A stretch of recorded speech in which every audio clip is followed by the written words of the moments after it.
When you imagine the job of the future, what comes to mind? Probably something like this? Maybe this. But what about this?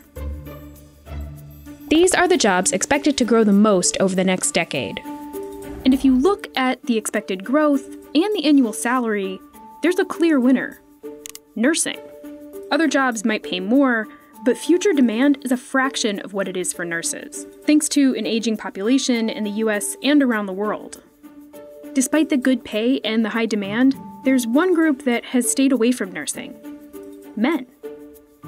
Nursing is still one of the most gender-segregated jobs in the country, with 1 man for every 9 women in the field. So what's going on here?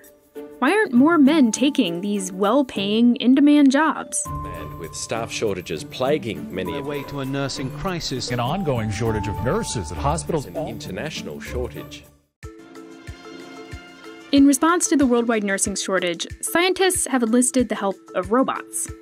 These machines can lift and move patients, take vital signs, deliver medication, and even make scheduling and assignment decisions. I recommend placing new patients in triage bed number 5. But contrary to the doomsday headlines, there's little chance these machines will replace human nurses anytime soon.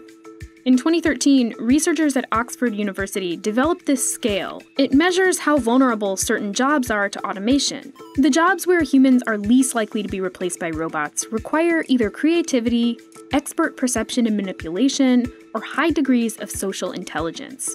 Predictions are much worse for jobs where these skills are less important.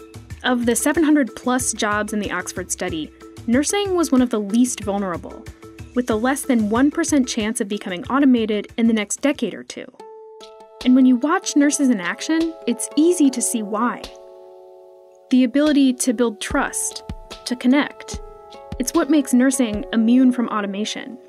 And for decades, it's also what's kept men out of the profession.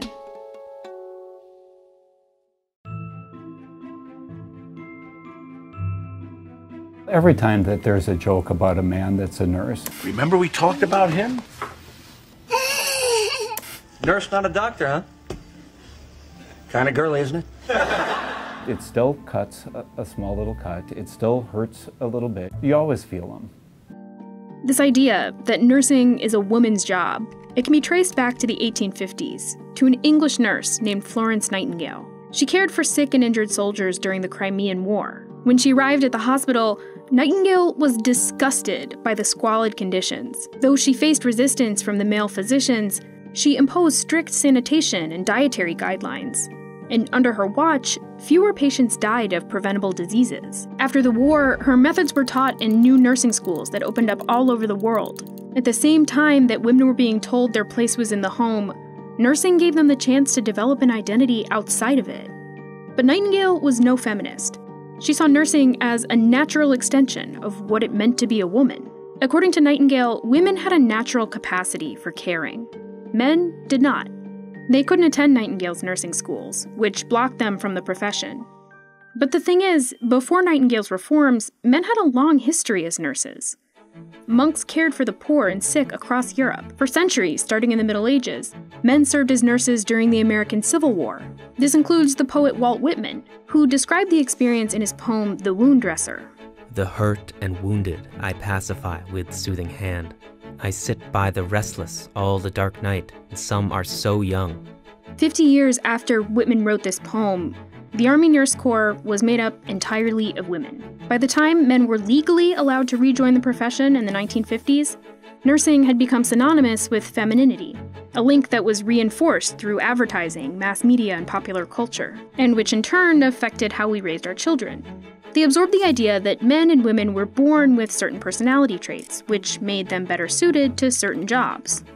And while these traits were thought to be innate, we now know that they're largely a product of our environment.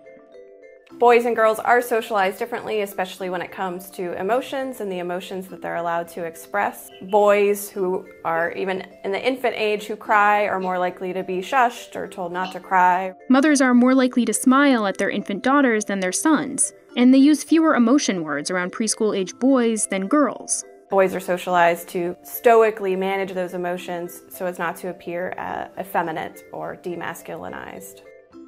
The biggest threat you can pose to a boy in terms of masculinity is to call him a girl or call him a pussy or a wuss, right?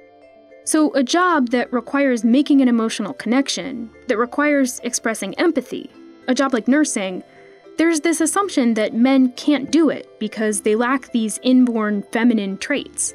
As a parent, I was always pretty involved with my children, so when her teacher introduced me as, this is Mr. Lecker, this is Katie's dad, and he's a nurse and works at Children's Hospital here in Cincinnati.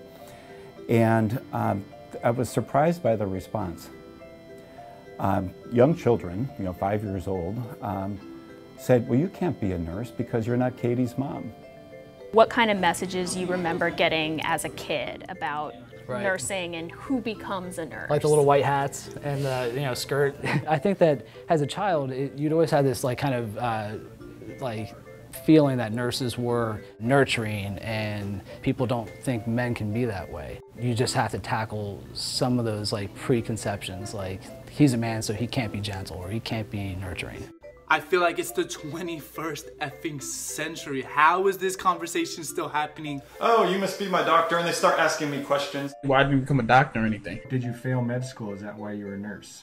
It's not just nursing. Genetic counselors, physical therapists, and physician's assistants also have large gender imbalances, despite their higher than average salaries and major projected demand. Meanwhile, the economy is shedding the kinds of jobs that have stereotypically been associated with men, like manufacturing.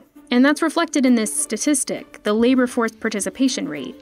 That's the share of men in the US who are either working or looking for work, and it's been falling pretty steadily since 1954.